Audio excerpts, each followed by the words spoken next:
Thank you, Jarvis. Jarvis joined us this year in the midst of the pandemic, very similar to a lot of our staff.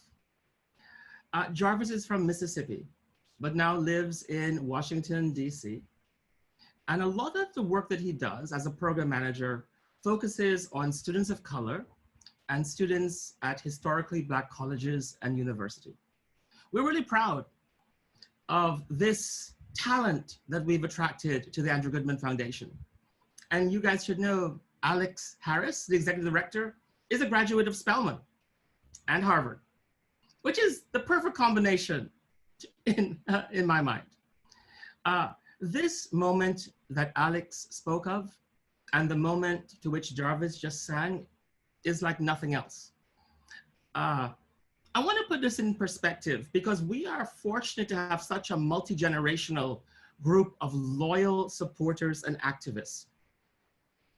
For people who lived through the Second World War or the Vietnam War, where you could be drafted, you knew that you or your son or your dad could die in the war. If you were a different generation and you lived through AIDS, you knew that you, your friend, your college friend, your son, grandson could die at any moment. And now we have the pandemic. Again, where you could die, a lot of us, especially if you have pre-existing conditions and if you're Black or brown at any moment. So that's the moment that young people are coming of age. For a lot of the people and folks that we work with, first time that they're going to vote is a moment like this. But we can relate to it if you're of a certain age of any generation of what this must be like. But here's the landscape. Here's the landscape. We have 20 million students in college. The national voting average for college students, however, is 40.3. That's how many students voted in 2018. I got that number from Nancy Thomas. Nancy is on this call. Nancy is brilliant at Tufts University. And I've called her out because of the research that we invest in to make the decisions that you're going to hear about of how we pivoted and how we're carefully crafting the strategy that we're asking you to invest in. So if 20 million students, that means 8 million students voted and 12 million students did not. When you think of the margins, think of 12 million students sitting there that could have changed the outcome of any number of elections, down ballot or presidential. So the three viruses that we talked about, COVID-19, voter suppression, and systemic racism. For Black people, it's like from 1619 to COVID-19. So that's the kind of conversation that young people are having. And one other statistic I want to share with you of why you're going to hear about students of color.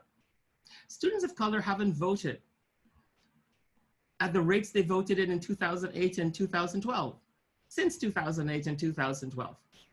And even though lots more students voted in 2018, they haven't reached the levels of passion that they did in those periods that I talked about. We're trying to get them there. So we're focusing on 9 battleground states. We're in 26 states in Washington, D.C., but we're focusing on 9 for the purposes of this conversation, folks. Arizona, Florida, Georgia, Michigan, North Carolina, Ohio, Pennsylvania, Texas, and Wisconsin. And you're gonna hear what we think is a model of the investment that we're making in Wisconsin. Serious investment, a lot of talent. And I want you to hear from our state organizer, Cecilia McDermott, who's a student at the University of Wisconsin as well. And hear what we're doing to ensure that we're helping students cure any mistakes on their ballots, which we call the voter verification project. What we're doing to turn out students and prepare them for all the challenges they will have so they can vote safely in Wisconsin and in the other 8 battleground states. Cecilia.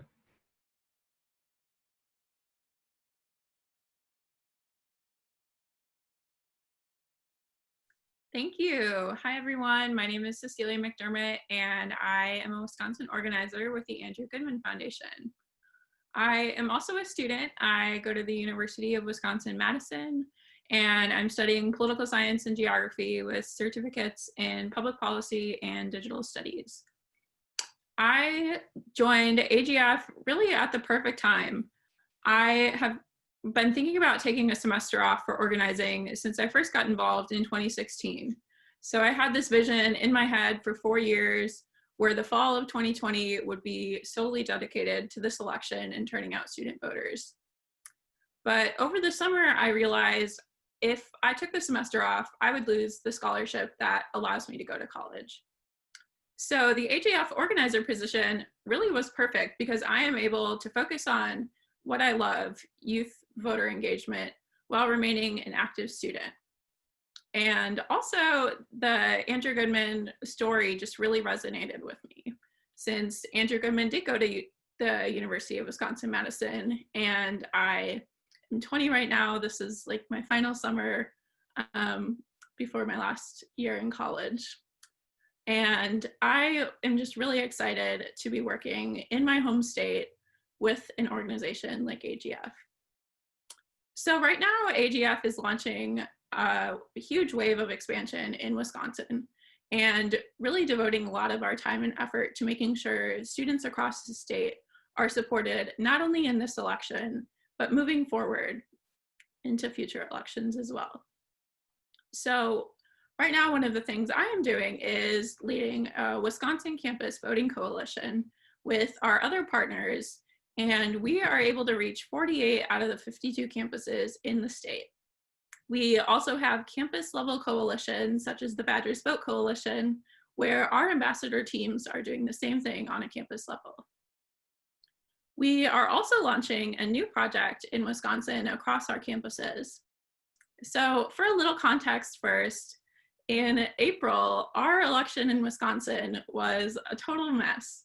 It was March of this year, and students on campus found out that they needed to leave immediately. They were confused. They weren't sure if they were going to be able to come back to their dorms or if they would be leaving permanently for the semester. And this was right ahead of our April election. So when students are already panicked on a short time frame and might have to pack up all of their things in the matter of a few days, the last thing they're thinking about is going to the union to get a student voter ID card, which is something you need to vote in Wisconsin if you aren't a Wisconsin resident with a driver's license. And meeting this challenge with the challenges of voting in a pandemic, our election was not postponed or canceled. So there was also the great threat to students of having to go vote in person or by mail. And for students like me with pre-existing health conditions, voting in person is just not an option. So this is a little context to where this project is coming from. And to further illustrate the need for this program, the margin of victory in Wisconsin in 2016 was 22,748 votes. That is less than the number of vote by mail ballots that were thrown out during the 2020 Wisconsin primaries in April, which was 23,196. And that is why we are launching a vote by mail verification process. We need to make sure the ballots that are submitted are counting. So we are launching this initiative led by Chief Counsel Yael Bromberg and working with our campus teams and local clerk's offices to verify that student ballots are being counted. Generally, there's about 3 issues with ballots, all of which are pretty easy to fix to make sure your ballot is counting. You either forgot your signature, your witness signature, or your witness's address. And these are all things that we can do and help students with to make sure that their votes do count. Because in Wisconsin, there are so many challenges just to receive your ballot. So we need to make sure when you've gone through all of those hoops and barriers that your vote is counted. So we talked with our local clerk's office and talked through this project, and they have agreed to send us a list every week with the students whose ballots were rejected. And then our AGF teams will be reaching out to those student voters and letting them know their ballot was rejected and here's how they can fix it. And the clerk's office was super excited about this project and really supportive. and they haven't seen any other organization in this country working on this project. AGF is really paving the way on this initiative. And last week, we launched this project across Wisconsin, and we are now scaling that out across the US in battleground states where we have friendly relationships with our clerk's offices. And this project will also be a launching pad for litigation when we encounter clerks who are not cooperative, as well as a data tool to inform students when they've been stricken from voter registries. This project is just one of many we're working on in Wisconsin, focused on engaging our Wisconsin students. In 2020, we will turn out Wisconsin student voters. So go Badgers, vote.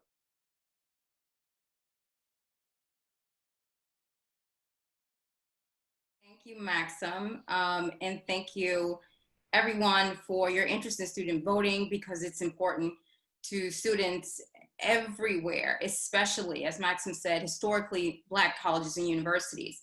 And those are universities that were, that created opportunities for higher education for students of color, Black students in particular, before they were accepted at other institutions. And so typically before the Civil Rights Act, those institutions helped to educate and advance individuals and to really kind of make America more reflective. And after the death of George Floyd and Breonna Taylor, and even the fact that, you know, the African American community is being hit by COVID 3 to 1 in terms of deaths, the historically Black colleges and universities have been having challenges, or had challenges, and reached out about how do they focus not just on keeping their campuses, you know, together, but really how do they help their students to be able to vote in the midst of everything that's going on. And with the student morale and those challenges, one of the things that we did was we hosted the very first National HBCU Voting Summit. And this voting summit brought together HBCUs from all around the country, and it was the first of its kind, from around the country, to actually plan how to be able to re-energize students, how to be able to get students motivated, to educate them, but also in places, especially most of these schools are located in the South, how to get past some of the barriers to access as quickly as possible. We know that these campuses don't just represent their campuses, they represent the entire community. Most of these institutions are located in Black communities and are counted and participate in the overall numbers for voting. And so with this gathering, we were able to identify 21 campuses that we're excited will be bringing on for 1 year period as an emergency COVID cohort, where we've offered $1,000 for an activity grant, and they need it too, because not only do they have to figure out different ways of printing, of preparing ballots, of paying for mail, but also busing the students to the polling locations, because many of them have closed and many of them can't be on campus because of the limited polling options that are available. And so we've offered support, program support, as well as access to the My Vote Everywhere and texting tools, which is very essential right now, so that the campuses can share the information with students. And so as an extension of this commitment, we hope to bring these campuses in after June of this year, for the fall of next year, as partner campuses, and to continue to help build and strengthen those foundations of their infrastructure for elections on their campuses. And Black students will matter for this election. We certainly plan to make that happen. Christina, you are a blessing to us, to Texas, to Houston, and to everyone who cares about democracy and everyone having a equal say, one person, one vote in our country. Can I jump in for 1 second, please? Absolutely. Thank you. This is Robert. As a former civil rights worker back in the 60s, I just want to make sure people remember the historic role that the HBCUs played, from Fisk University in Nashville, Tougaloo College in Mississippi, North Carolina A&M with the first sit-ins, Howard University, Stokely Carmichael, for instance, Morehouse in Georgia. So they're extremely important, and they have a real legacy that we shouldn't forget. Thank you. Thank you, Robert. So Bob and Carla, we appreciate you and serving on your board, but also the commitment you have had to voting rights, civil rights, and social justice for decades. What Bob didn't mention is that he traveled with Andy back in 1964 to learn to do what they were supposed to do in Mississippi. They were trained together at Miami University in Ohio. And Ohio, we're in Ohio, and you're going to learn a little bit about that later today.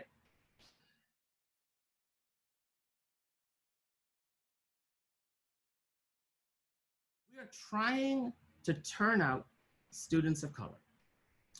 You've heard about our battleground state strategy, where the margins are so thin that when you think about them, when you think about 11,000 votes in Michigan and you think about less than 23,000 votes in Wisconsin, that's like one of our campuses. And when you think about how many student votes were left on the table, think about what a difference it would be to have student issues take the fore if we got them to turn out and vote. So battleground state, you've also heard about how we're curing ballots from Cecilia. And you've heard about students of color from Christina, right? And you've heard about texting and our customized student voter portal. Those two innovations we're on the forefront of. I'm going to spend a lot of time later this evening talking to you about that. But with those innovations, we think if you know any young people, folks, any millennial or Gen X, if you want to talk to them, you text them. You don't call them. They never pick up the phone. They never pick up the phone and they never use the phone, but they text. So we're going to be texting. So that's our strategy to get people out to vote on college campuses, whether they're on the campus or at home.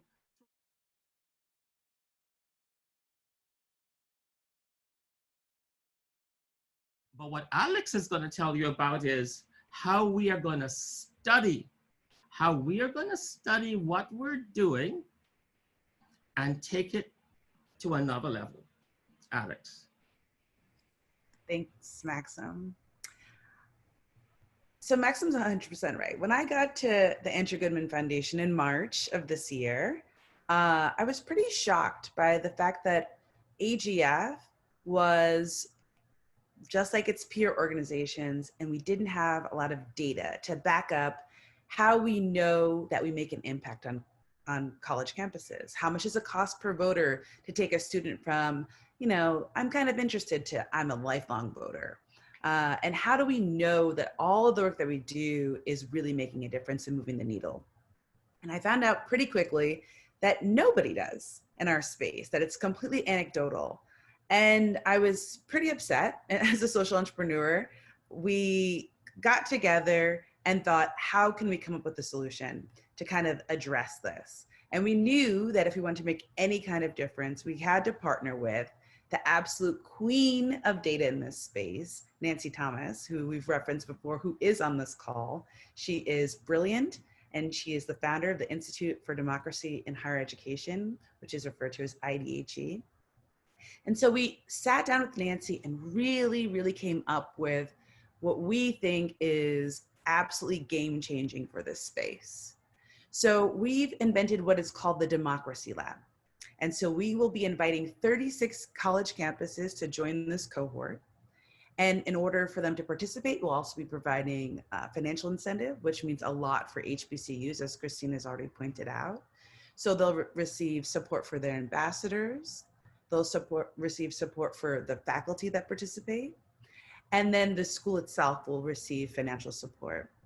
But programmatically, and this is where we really think we're making the biggest difference, these schools will be in a cohort for 2 years, meeting weekly with a specialist in one of the 4 areas that I'll just outline.